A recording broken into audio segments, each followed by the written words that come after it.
Hey folks, it's Ray with Taste Radio. Right now I am speaking with Ross Iverson, who's one of the co-founders and the chief investment officer of Manna Tree Partners. Ross, how are you? Great. Thanks for having me today. Thank you so much for joining me. I'm in frigid Boston, where it's 8 degrees, currently 8 degrees outside. I believe you're calling from Vail. Is that right? Vail, Colorado? Yeah, we love the winter here. We've had 84 inches of snow in the last week, so can't complain. Did you say 84 as in 8-4? Exactly. Good Lord, I can't deal with that. We had a foot of snow this weekend, and I'm just like, I'm good for the rest of the year. Seriously. Yeah, you spend a lot of time outdoors? Yeah, I mean, that's part of kind of why we based Manna Tree in Vail, was in kind of a health culture. Our team sneaks out for some runs during lunchtime, gears up after work to go biking, hiking. So it's just part of the ethos here. Wow, very cool. That'd be kind of nice, actually. Our office in Newton, Mass. I believe there's a couple places where you can walk around the parking lot. It's not really the same thing, no. It's pretty tight. It's a pretty tight space. Yeah. Nothing. Well, if you have your wearable device, you can always check your heart rate. It might not be too different. I don't really believe. I'm sorry for people who do use those devices. I'm not paranoid, but I'm like, they're tracking all my health information like that. I'm a little worried about that kind of information. Where does it go, really? So. Well, the Oura ring I got for Christmas, and I can tell you my readiness score today was good enough to do your podcast. So we can use the data in a lot of ways. Oh, perfect. Is that the one that measures your sleep? Yeah, sleep. It's just a ring product that you can put on. Oh, nice. Does that replace your wedding ring? Was that on your left hand? You know what? It took me a while, but I actually found the receipt, and I told my wife that the Oura ring was more expensive than my wedding ring, so she allowed the upgrade. Wow. Okay. Something to take note of if you're thinking about buying an Oura ring. I spent a lot of time on Manna Tree's website and watched a lot of videos that were included in the bios about the partners of Manna Tree. And, it was interesting. I saw a few brands that, as far as I know, are not part of your portfolio, but I saw them on your desks, in your workspaces and so on and so forth. I mean, I could name a few, but I'm hesitant to do so. But I'm wondering, how often you look to invest in brands that you regularly eat and drink. Yeah, I think it's sometimes you get access to these brands because of what we do at Manna Tree. Other times, it's through your social networks, it's through your doctors or your nutritionists that you work with. And I think when you actually start using something that you can feel a tangible difference with your quality of life, your health, it's hard to stop using it. And I think that that kind of goes into this, once you see optimal health, it's kind of hard to unsee it. And you tend to spend the money on the things that make you feel good. So I think that all threads into why we think this investment thesis has traction, whether you're in an up economy, a down economy, pandemic, all of these things, is when you feel good, you want to use the products. Okay, so I'll ask you more directly. Do you plan to invest in Vienna snacks? Okay, so Vienna Snacks is one of the inputs of that is a chickpea company that we own called Health-Ade. And so this is a B2B investment that we have. We do both B2C and B2B, but that chickpea flour has got a pretty good functional benefit. Now, you could say Vienna has a bunch of other ingredients in it, so that's up to you to decide what the whole health benefit is. But we like Vienna because of the Arteza flour that our firm Health-Ade produces. How about that? I was not aware of that, but that makes a lot of sense. So in doing my research about Manna Tree, I came across an article in which the firm was described as taking a, quote, food-based approach to healthcare, which is a really interesting way of describing you guys. Is that accurate? Is that a fair description of what you do? Yeah, when we launched Manna Tree, we had a lot of the three co-founders had an interest in human health. And so I would say the most accurate is saying we're here to try to improve human health, but through more of a preventative mindset rather than a treatment mindset. And food, it happens to be one of those categories that is more detrimental to our health than any other kind of environmental thing that we're dealing with. So we said our first couple investment products are going to be focused exclusively on food. I do think you hear food as medicine. It becomes a little bit cliche to some extent. So we try to be a little bit more pragmatic and say we're almost in the calorie conversion business right now, where we're making these incremental shifts in people's diets, incremental shifts in the science. But I still think we're a couple decades away from the whole human genome and the food producers marrying up to make us all optimally healthy. And you're talking about all people. You're talking about everyone, improving human health through nutrition. I assume that's globally, right? Yeah, I mean, we've got investors in 18 countries, and what's phenomenal is when I'm on the phone with them, it doesn't matter what language, which culture, how you grew up with your food traditions. Everybody in this generation wants the same thing. They want a healthy family, and they don't want to be putting things in their body that are causing premature death. I mean, one of the stats that is phenomenal in the US is the average American right now is spending 14 years of their life in a sick state. So people always ask us, like, are you doing this because you want to live longer? And it's like, no, we're doing this because we think that there's a better, well-being along the way as well. So 14 years of somebody that lives 75, 80 years old, that's a big percentage of your lifespan that you're spending in a sick state. Yeah, and it doesn't even need to be that old. I know folks who are in their 30s and 40s who are, quote unquote, always beat down. And Yeah. that has a lot to do with exercise and nutrition for sure. But, speaking of which, when I think about your portfolio and I think about the brands that are part of that portfolio, Health-Ade, Urban Remedy, Gotham Greens, these all have a premium price point and are premium positioned. So, not everyone has access to these types of products. Not everyone can afford these types of brands. So how does access to an education about better eating and better diets fit into this equation for Manna Tree? Yeah, and you said the optimal word there. It's education. And so, part of us with launching Manna Tree, building Manna Tree, we call it kind of building this ecosystem of health. There's things that we do personally as founders from a philanthropic standpoint. One of my co-founders' family is part of the Giving Pledge nationally, which is, giving, that group is giving away billions of dollars. We support university research. We support university MBA programs that are training the next generation of leaders in the food system to make those choices. So that's, I think, one thing. We're a convener. This year we'll host kind of 6 international events to convene investors and health professionals to do that. But the other thing is, I always say that there's an opportunity cost of not spending on some of this premium food. So that's going to show up in your healthcare bills. That's going to show up in, are you choosing a high quantity of calories every day, or are you choosing a high quality of calories? And so I'm CIO. I love spreadsheets. I've done the math. You take an average male consumer consuming 3,000 calories a day, and they're going to eat about 1.1 million calories a year. If you reduce that to 2,500 calories, but you choose higher quality calories, you've actually got about 20% savings that you can put towards some food that's on that premium level. So I think it just comes down into people's personal belief systems of, do you want to spend the money at the doctor's office, or do you want to spend the money at the grocery store? Yeah, and I think that really does come down to education and education about nutrition and health, which brings me to my next point about the firm's philosophy. Now, something that we've seen that's kind of trendy in investment firms and in private equity firms is this notion of ESG.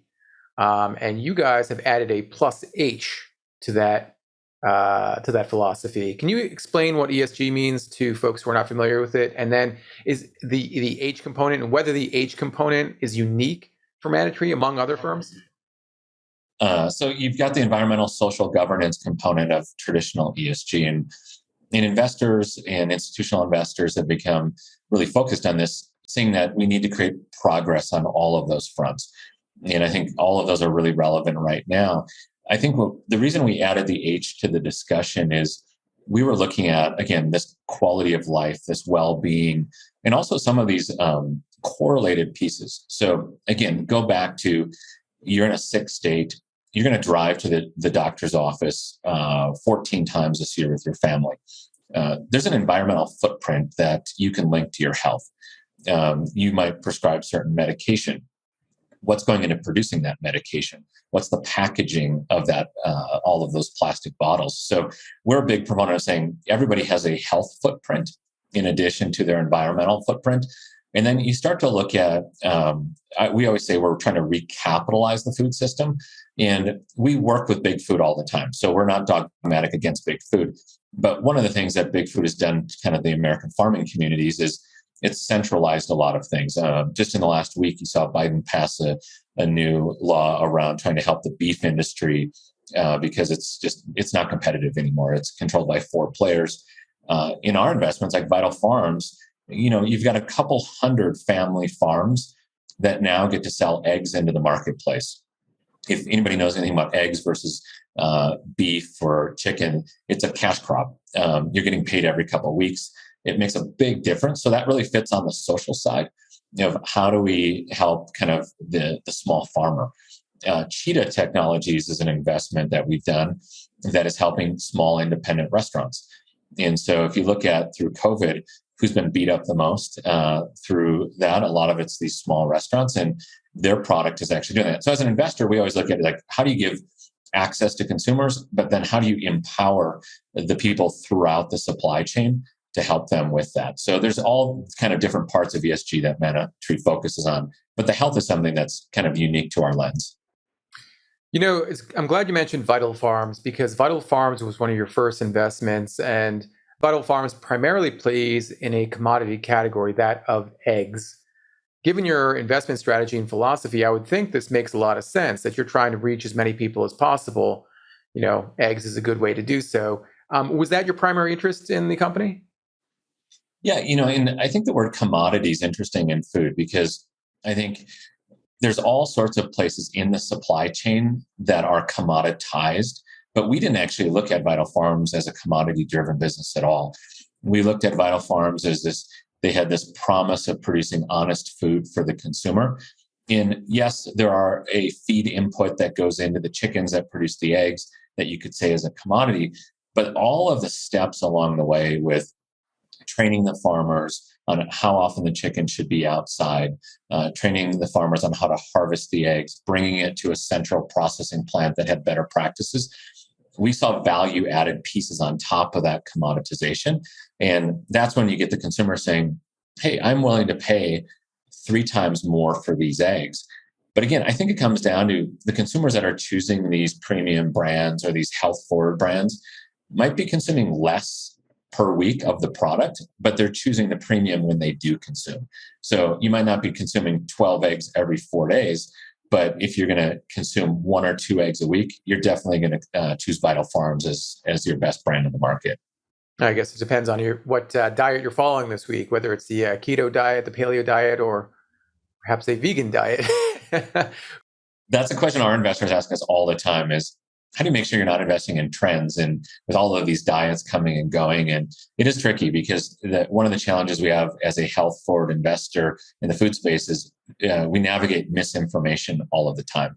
And so a prime example of that, you've seen now this evolution of, fat used to be bad in this country 20 years ago. Now fat is good again. Cholesterol used to be tied to eggs. Ingested cholesterol doesn't impact your other cholesterol. And people are realizing, oh, wait a second, eggs are ingested cholesterol. They're not the natural form cholesterol. So it is something we navigate as investors to make sure that the consumer education is mapping towards the companies we're investing in. You are investing in a lot of companies. You have invested quite a bit over the last 21 months. You announced your first fund in April of 2020. That fund was valued at $141.5 million. As I mentioned, pretty active in deploying that capital since. Let's talk about those investments, starting with the brand I mentioned earlier in the interview, that is Urban Remedy. Talk about premium. It's ultra premium, ultra fresh. It seems on the surface that there are a lot of synergies that exist between Manna Tree and Urban Remedy. Yet, going back to this point of improving everyone's health, Urban Remedy is very inaccessible to a lot of people. And I love Urban Remedy. I love what they stand for, what they do, but I have to admit, it's not for everyone. Yeah, I think you're looking at the innovation cycle in food right now.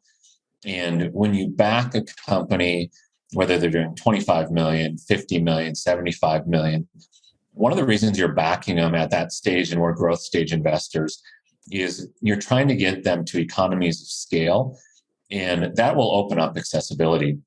You're also trying to get innovation that comes out that you're seeing is making a true health impact. So I can't tell you which SKU from Urban Remedy today, but we have a pathway with them to take one of their SKUs on a national level into a lot more accessible locations. And that simply has to do with the fact that we've helped them scale up co-packing options and getting the right partners for distribution. And that opens up a completely different business model for them. I mean, one of the things we loved about Urban Remedy from the start was this omni-channel approach and accessibility where it became embedded in your lifestyle. And it wasn't just this once a year cleanse that you were going to do, but you had the ability to grab and go during your lunch hour at a Whole Foods kiosk. You had the ability to direct order. So you had your juices lined up every day of the week. And again, these are intentional consumers that refuse, I hate to use the word being lazy, but at lunchtime when you're in the office, to go down to that cafe, in the lobby and grab something that's poor for your health. These are optimizers that are saying, hey, Urban Remedy is going to give me that extra 2 hours at the office at the end of the day to kind of power through my work. And that's worth a lot more than paying $3 extra for my salad. For sure. The product that you're taking nationally, I now you really piqued my curiosity. I got to ask, is it a food or a beverage? It's going to be a little bit of both. What the heck? Oh, I see. For optionality. Okay, well, I can think of one product that might be considered both, but I'll leave it at that for now. I'm excited to hear. Maybe I'll just call up Paul and see what he can tell me. Paul Coletta, the CEO. Yeah. Gotham Greens. I interviewed their co-founder and CEO, Viraj Puri, a couple of years ago. Just an incredible business, an incredible operation. I went and saw their greenhouse in Brooklyn at the Gowanus Whole Foods, or on the roof of the Gowanus Whole Foods. Just blown away. Really amazing. And one of your colleagues described Gotham Greens' business model as highly scalable and having a track record of profitable commercial scale production. Now, if anyone knows anything about Gotham Greens, it seems to be very localized in terms of where the products are grown and sold. When we talk about highly scalable, you look at this conversion from outdoor agriculture to indoor agriculture, and the fact that in every major metropolitan area, you've got a multi-billion-dollar market that can be served. And so with Gotham Greens, in a lot of our investments, what we look at is there's a lot going on in food right now, especially in indoor agriculture, where investors are buying, the stage production versus the back of the house and what's behind the curtain. And Gotham Greens was a decade-old business when we invested. And people have to remember is you can't just put up a greenhouse and add technology, whether it's robotic or not robotic. You actually have to get a seed to grow. You have to grow it to the right level at the right timing. And you have to figure out a way to harvest it correctly in a way that it's profitable by the time it gets to the grocery store level.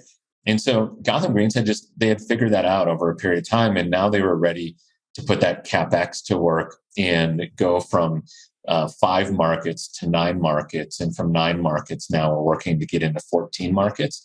And so every greenhouse, a little bit different footprint from a square footage level, but we've got such good relationships with the distributors that they're starting to see that there's an advantage of having one partner that can fulfill a national footprint for them. It sounds like you were investing as much in Gotham Greens technology and their ability to replicate this profitable strategy or this profits-focused strategy as you were this idea of, bringing more healthy and local produce to grocery stores. Yeah, Gotham was the 23rd indoor agriculture business we had reviewed in 3 years. And to tell you the truth, when I heard that there's another investment in this space, I didn't even want to look at it because I'd seen all the economics. The payback periods were 7-10 years out. Luckily, we did take a look at it. And I think here's the thing we have to remember in any business, but I see it a lot in food is, this concept of, people do business with people, businesses don't do businesses with businesses.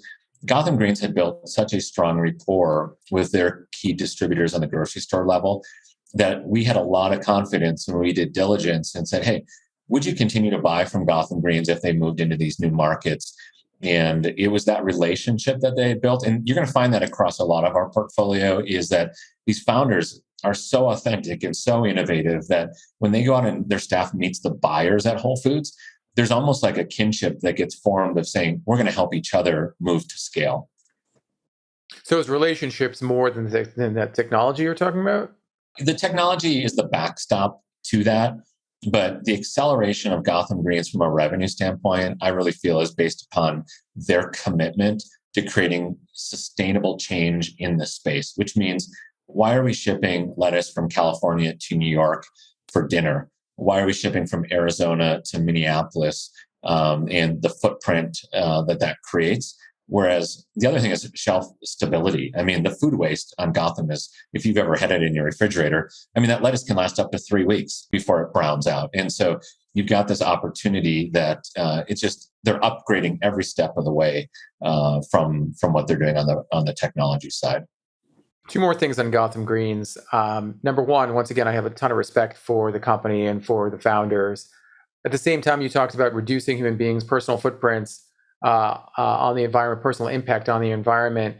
And Gotham Greens uses clamshells to distribute and sell their leafy greens. How does that jive with your focus and strategy? Yeah, there's a great evolution. I was actually just on the phone this morning with a group out of Israel that has an amazing biodegradable plastic covering. We're seeing all sorts of sustainable packaging options now finally getting to scale. So again, first and foremost, as a company, you want to fulfill on your suppliers' needs, and you don't want to disrupt them by kind of tinkering with new technologies. But there's definitely technologies on the forefront that will help these firms like Gotham Greens become fully sustainable or advance in that. So stay tuned on that front. Gotcha. And second, I asked Viraj this, the co-founder and CEO of Gotham Greens, how much of a dent, if any, do you think Gotham Greens can make in the overall market for leafy greens? It seems like the answer is none, but what are your thoughts? Yeah, I mean, this is why you've seen multi-billions of dollars come into this category in the last 12 to 18 months is, again, the conversion that you're going from outdoor to indoor is going to happen over a period of decades. But there's going to be multiple winners in this space. And we think Gotham obviously will be one of them. But at the end of the day, you're going to then see leafy greens turning into other fruits that have a different impact, other vegetables that have an impact. But this is what the stage what we're at. We're at this beginning of this innovation cycle in food. I think as an investor, it's a great time to be in. I think where investors are challenged is the life cycle and the patience of their capital. And is this a 3-year hold? Is it a 10-year hold? Is it a 20-year hold? We also have this great mix of quasi-philanthropic investors, sovereign wealth funds, institutional investors that are all kind of commingling. And I think our job as an asset manager is to make sure that we are very clear with when we invest, what kind of bucket it goes into to make that progress that we all want. Okay, so I lied. I have one more question about Gotham Greens. It's such an interesting company, and you talked about innovation and future innovation that they'll be engaging in. You also talked about due diligence. Where do each sort of stand when you are thinking about investment? Do you put more of a priority on due diligence or on innovation? On our end, it's diligence is really, really important. We're not a venture fund, so we can't afford things to go to zero and just write it off as it's part of our model. We look to invest in 8 to 10 firms per fund, and so we want to make sure that we're checking in with customers. We're doing all of the diligence on the technology side. You're always going to see when people are raising capital, some type of, innovation, product extension, next leap. From our experience, most of the firms that are producing the best growth are doubling down on the core business and continuing to grow that core business organically. And they're not relying on these kind of home run product extensions or technologies to take hold to get that growth. I think it's a sign for us that we love our investment banking partners, but sometimes when the investment banker has too much influence over the entrepreneur, you start to see things creep into those investment decks that look a little bit pie in the sky.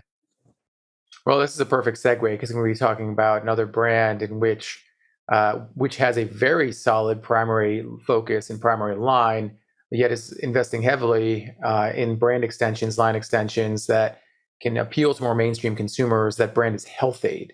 What a perfect name for, for a company that you guys would invest in. You know, Health-Ade, just a remarkable company in that small, tiny kombucha company, in Los Angeles becomes $100 million brand just about 7 years later. You guys, as in Manna Tree, invested in the brand last year in 2021. What was your primary interest in Health-Ade, particularly given that kombucha is sort of plateaued? So you must be looking at the future opportunities for their brand extensions, for new products underneath that brand umbrella.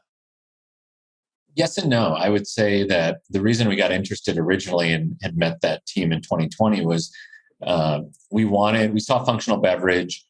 We obviously know the detriment of high sugar soda products and what sugar consumption is doing to diabetes, obesity on that front. So, again, we're in that kind of calorie conversion, product conversion business at our stage right now. And so we thought kombucha was an interesting category. It definitely has a unique flavor profile, but we also saw that there was a lot of this, away from alcohol from a generational trend as well, in that kind of these distinctive flavors that Health-Ade had the ability to kind of hit multiple consumers on that front. So yes, they have gone into kind of the pop product, which is competing against others like Olipop and Poppy on that front. I think that the distribution on the pop alternatives struggles the most right now, just with kind of how they're staged in the grocery store themselves. I don't know if you've shopped for them, but to be buying a single can of Olipop next to 12 packs of everything else in a unrefrigerated part of the store doesn't seem to be producing a lot of volume for that category at the moment. But here's what we see is you have I would say a 2.0 of kombucha that's starting, and that's this more health conscious, broad-based consumer. I think kombucha started, you probably say, do you do yoga and do you drink kombucha, right? Like there's like a correlation there, like people that are really ultra health forward and maybe a little bit on the transformational side. Now you're looking at it saying, okay, gut health links to brain health, links to overall digestive health. Kombucha has not only good tea in it for gut health, it's got acids in it for digestive health, the probiotics that are in there. And, we have another investment that is in gut health for infants that's out of UC Davis. And, I talk to the scientists there and I say, hey, what is kombucha doing for you?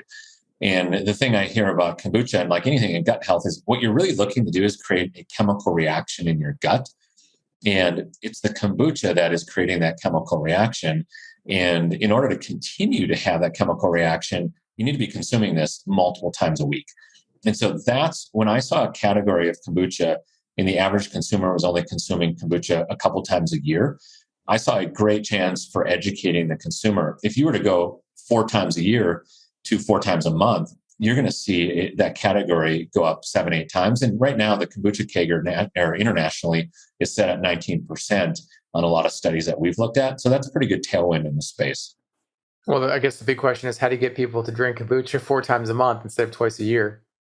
Yeah, we're in this age of influencers. We're in this age of people that are more health forward. I think kombucha sits in this area where it doesn't have to be a science-driven study that's going to show consumers. There's also a lifestyle component to it. And back to your name, out of all the kombuchas out there, we felt that Health-Ade really fit that lifestyle component that would hit kind of that middle market of the consumer, not just the premium side. Isn't it the hardcore kombucha enthusiasts that are driving the majority of sales in that category? I guess my question is, how do you get new consumers to buy in, or do you see, a strategy that is promising in terms of attracting new customers to the category, especially ones that have already tried kombucha once and said never again? Yeah, I think that's a great point. And, one of the things that we look at is international consumers have always followed American consumers on a lot of things, whether that's food, fashion. Unfortunately, we've exported, our fast food around the world, and now that's having a detrimental. But, you've got now this beverage. Hey, hip, cool. This movie star is drinking it in the U.S. This sports athlete's drinking it in the U.S. So, Health-Ade has an amazing opportunity to expand internationally. And I think they have also the ability to partner. One of the interesting things about Health-Ade compared to so many, you go to Whole Foods and you see those 400 specialty beverages, is we have a concentrate product. And so think of Pepsi, Coca-Cola selling their recipe to a bottler around the world, and you're adding carbonation and water. Health-Ade Kombucha has the technology to do that through this latest round of investment, and we have plans to make that come to fruition.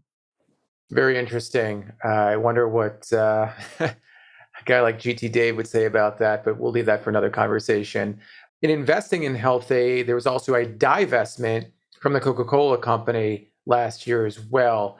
Now, if you're looking to exit your investment at some point, Coke's got to be one of the potential buyers, right? But why would Coke, or say any soft drink company at this point, invest in a company that they've already divested in or seemingly have little interest in?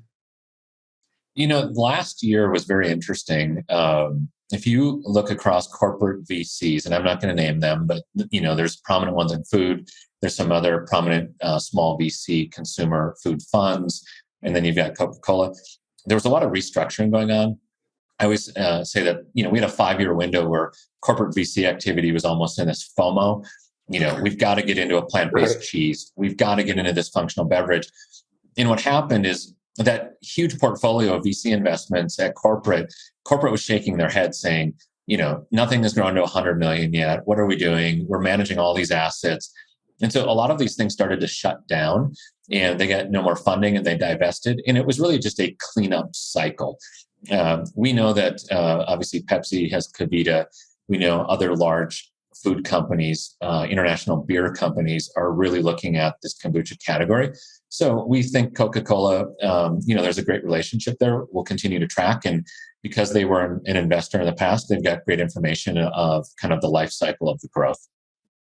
Okay, on to your most recent investment. That's in a company called the New Primal. Manna Tree was the sole investor in the New Primal's Series B round, which was valued at $15 million. Now, the New Primal has a very strong relationship with Whole Foods. I think it's 33 of their products are carried in Whole Foods nationally.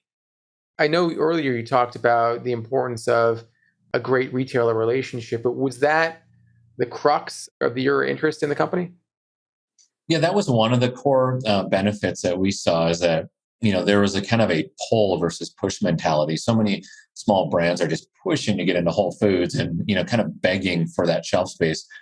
Whole Foods is coming to this firm and saying, hey, we've got a category. We do a lot of velocity here, or we think we can do more velocity, but the ingredient integrity just isn't that great. Can you help go out and manufacture that? And that was really what we looked at, is this clean ingredient company.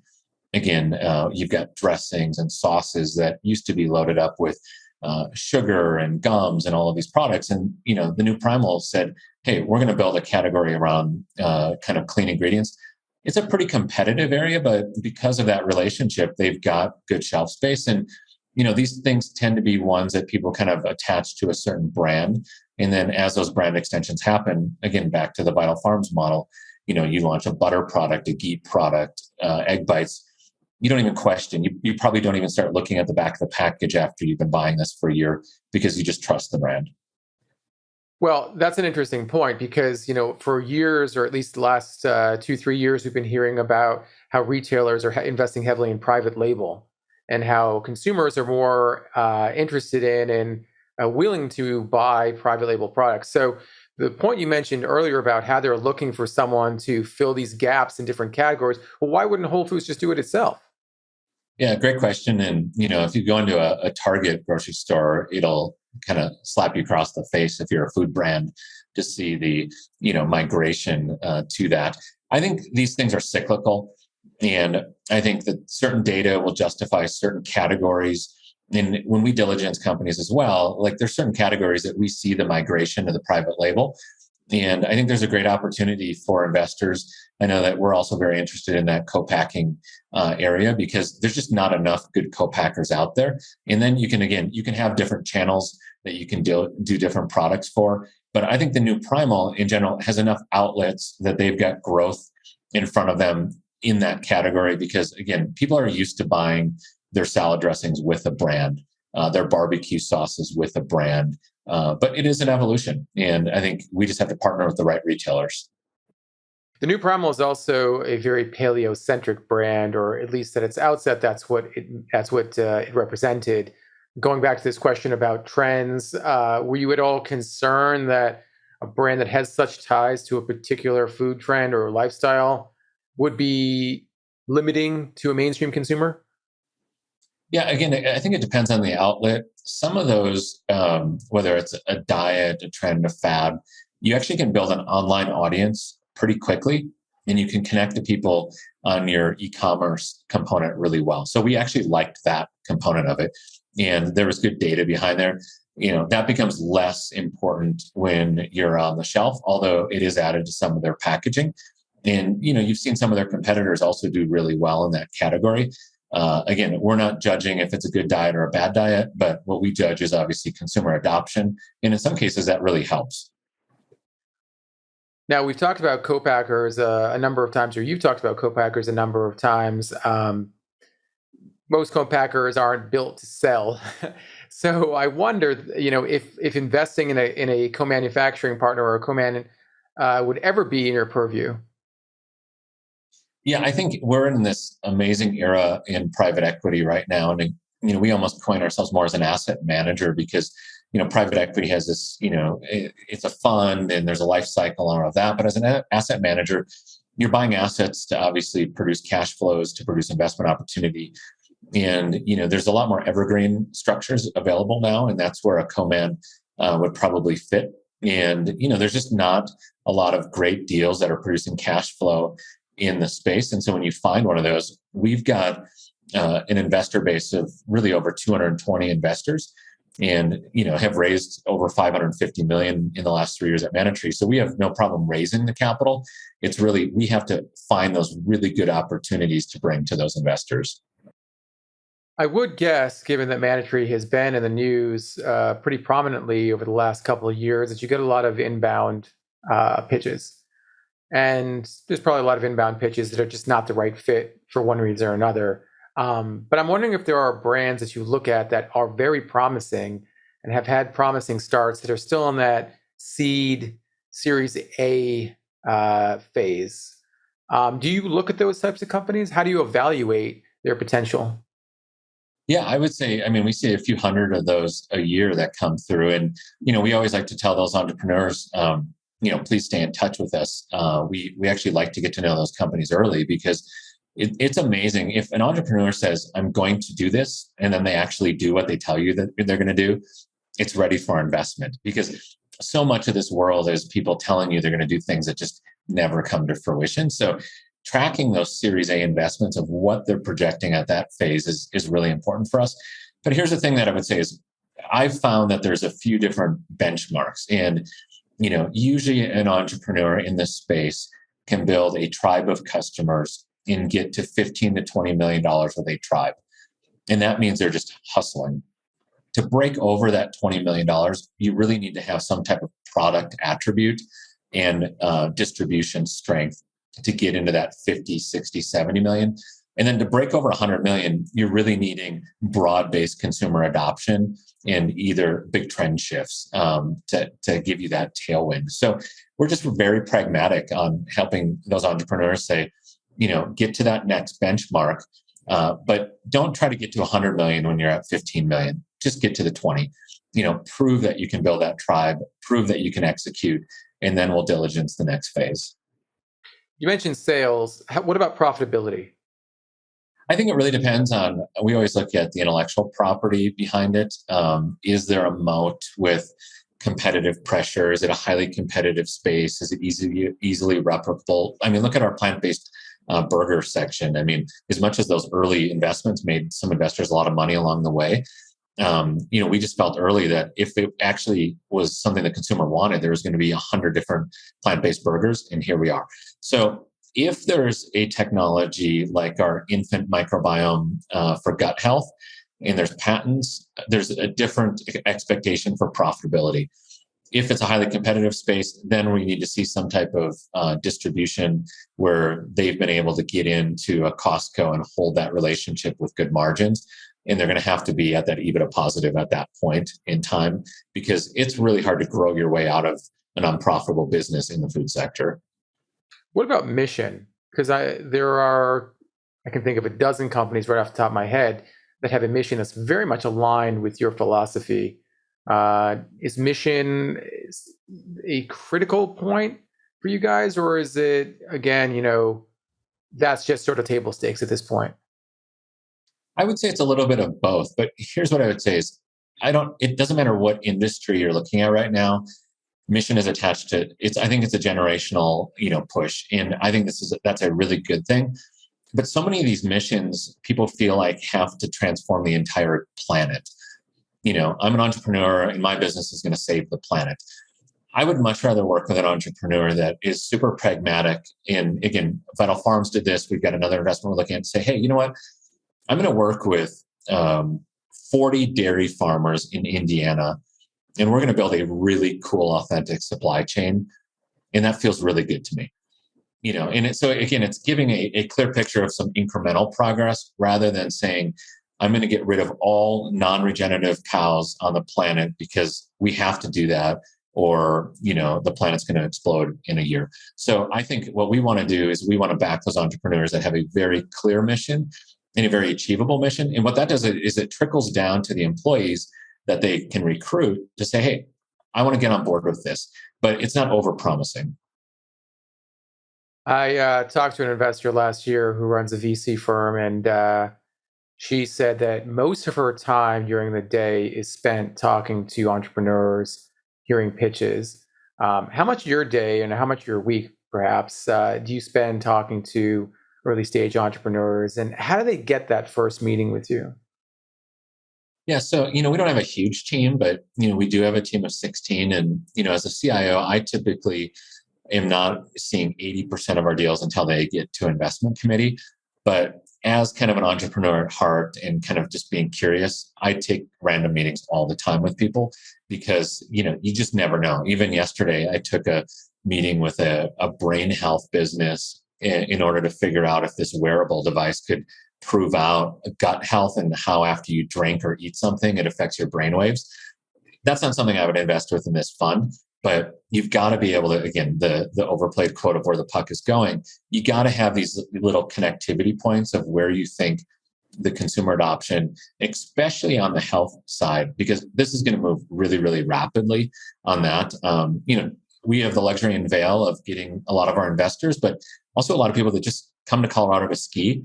And I had a guy show up at my door knocking. We have locked doors, but he was knocking on the door, looking under from Central America with this authentic dried fruits company 4 days ago saying, hey, I'm in town. Is there any way we can meet and chat about this product? So I think, it comes back to the network is, if you've ever done any research on what it takes to be a super connector and the difference between that, it produces a lot of opportunity if you keep your head up and you don't have that kind of gated mentality as an investment firm that, you've got to fill out these forms and you're not going to get to the top of the list.